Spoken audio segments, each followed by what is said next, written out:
Hello မင်္ဂလာပါနော်ဟုတ်တယ်ဒါကြီးอ่ะလေ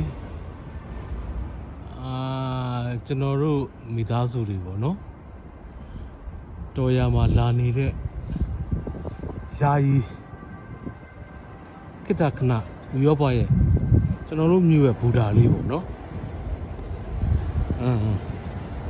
ဟော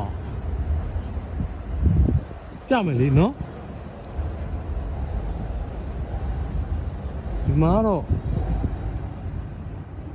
အေးစေးပါပဲသူတို့ကလေ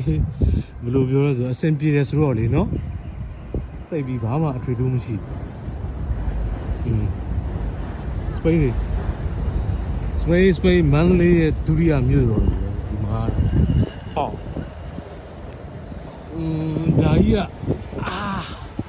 ဒါကြီးကဟိုတယ်ကြီး baby လုံးဟုတ်တယ် new baby လုံး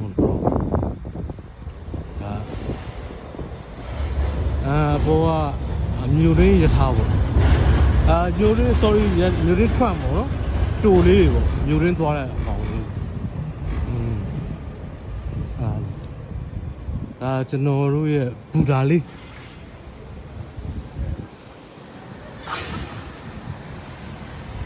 ဒါရေက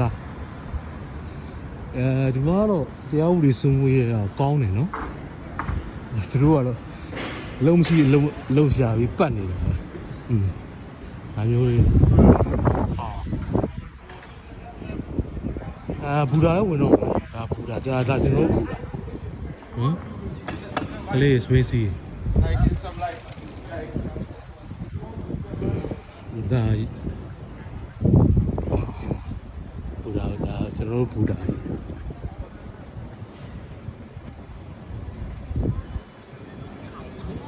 ဒါဘူတာအဝင်ပေါ့နော်ဒါအဝင်ပေါ့နော်ပြီးဆက်ပြောမယ်ဒီနော်